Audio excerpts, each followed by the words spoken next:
referencia fueran cercanos a ellos, tanto en su edad, o sea, que hicieran referencia a cosas que les puede pasar a gente de su edad, como en el lugar, alguna noticia sobre algo que haya pasado en su entorno, en su ciudad, etc.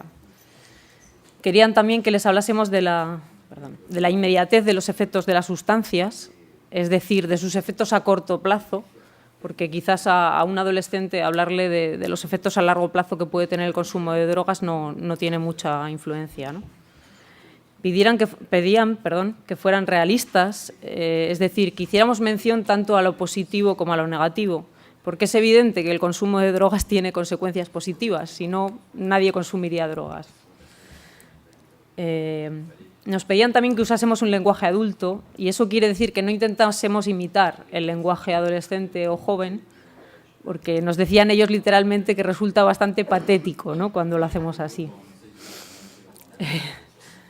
Nos decían también que utilizásemos el humor y nos pedían que hiciéramos referencia a las personas de su entorno, a sus amigos, sus familiares y la influencia que el consumo de drogas puede tener en esas personas, ¿no?, porque eso les importa y les afecta. Realizamos una evaluación tanto cuantitativa como cualitativa. La evaluación cuantitativa se basó en un estudio descriptivo inicial en el que medimos diferentes variables que luego comentaré y después, a posteriori, ¿no?, un estudio post-test con una evaluación de la intervención. La evaluación cualitativa se basó en los grupos de discusión que he comentado antes, que se realizaron al inicio del proyecto y al final también, y unos comentarios abiertos que podían realizar en los cuestionarios finales. Se veía claramente, en cuanto a la información subjetiva sobre drogas, o sea, los chicos que habían recibido los mensajes se sentían claramente mejor informados sobre drogas que los que no los habían recibido y que ellos mismos antes de recibirlos.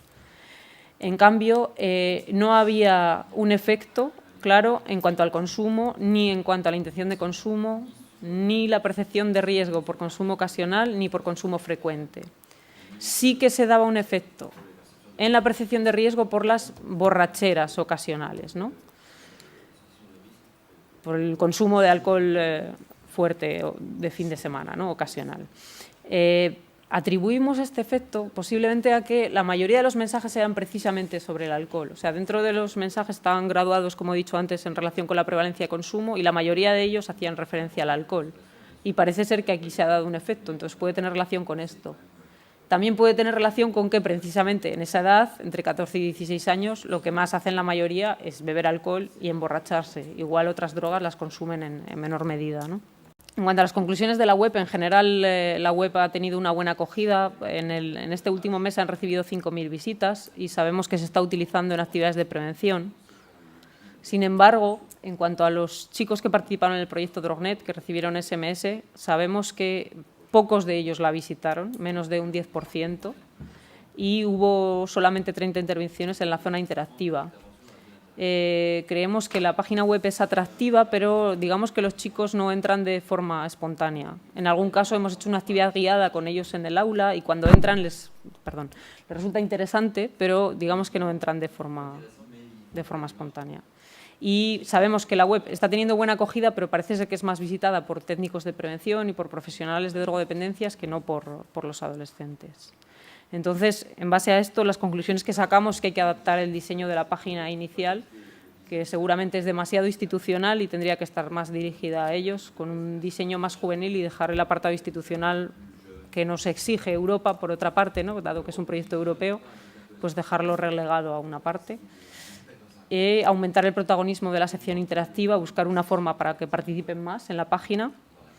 Y es necesario hacer actividades de promoción y difusión de la página para que ellos la conozcan, porque cuando la conocen les gusta, pero espontáneamente ellos no entran.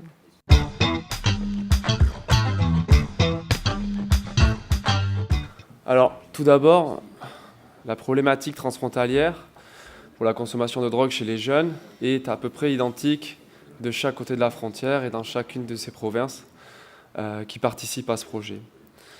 On remarque que le premier contact avec les drogues est de plus en plus précoce, 11-13 ans, pour quasiment toutes les substances.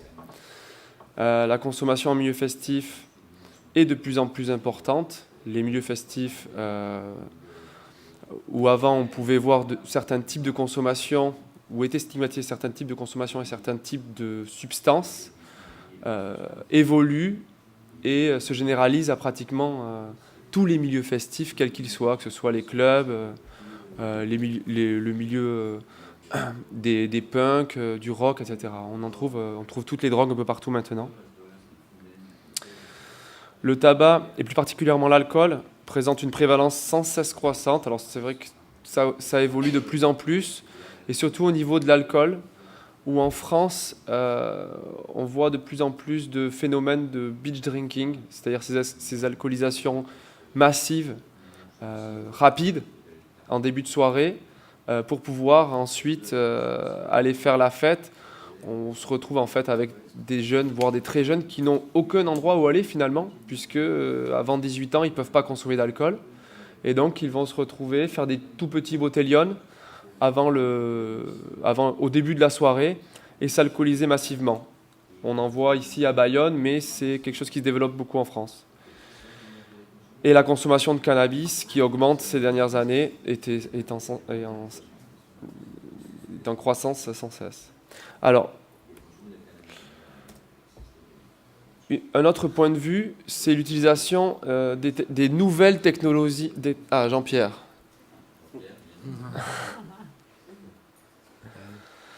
C'est l'utilisation des nouvelles technologies. Alors, c'est les TIC, c'est technologies d'information et de communication. Bon, je ne vais pas vous apprendre que les nouvelles technologies se développent très très vite, peut-être plus vite encore que l'usage de drogue, et que les jeunes, même les très jeunes, utilisent ces nouvelles technologies. Alors ces nouvelles technologies, ce sont les ordinateurs, les téléphones mobiles, qui maintenant deviennent des ordinateurs, et Internet, avec tout ce qu'il y a sur Internet comme moyen de communication, que ce soit les forums, les chats, en MSN, qui sont très très utilisés par les jeunes, voire même les blogs ou les réseaux sociaux comme Facebook.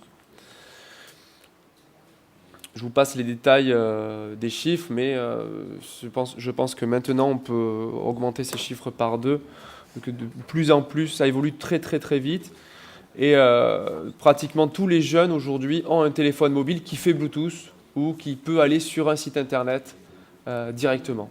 Pour le projet Drogenet, le gouvernement de la Rioja nous a demandé de participer au projet en réfléchissant par rapport à notre expérience de la réduction des risques. À Bicilla, nous travaillons en collaboration depuis de nombreuses années dans le domaine de la réduction des risques en milieu festif et de la réduction des risques en général, en transfrontalier. Et donc nous avons réfléchi avec cette expérience-là à ce que nous pourrions mettre en place. D'abord, dans le projet Drogenet 2, que je ne vais pas présenter maintenant, mais nous avons des actions communes, des journées d'échange d'expérience. L'échange d'expérience prend une grande place dans ce projet. La participation à des ateliers régionaux avec les professionnels des services des suivis des dépendances et des drogues. Donc ça, tous les gens qui sont ici.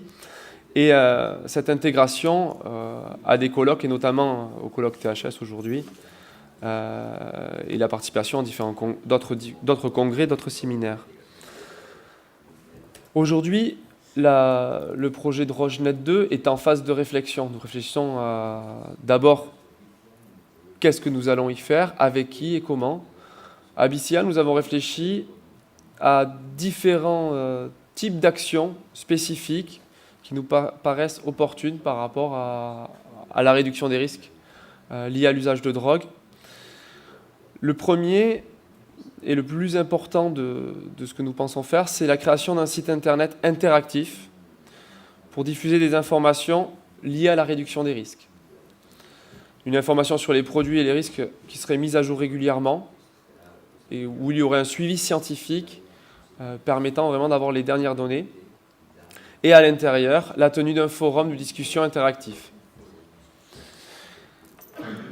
On a réfléchi également à développer des actions de prévention en milieu festif, c'est-à-dire faire sur le lieu de fête de la réduction des risques avec ces nouvelles technologies.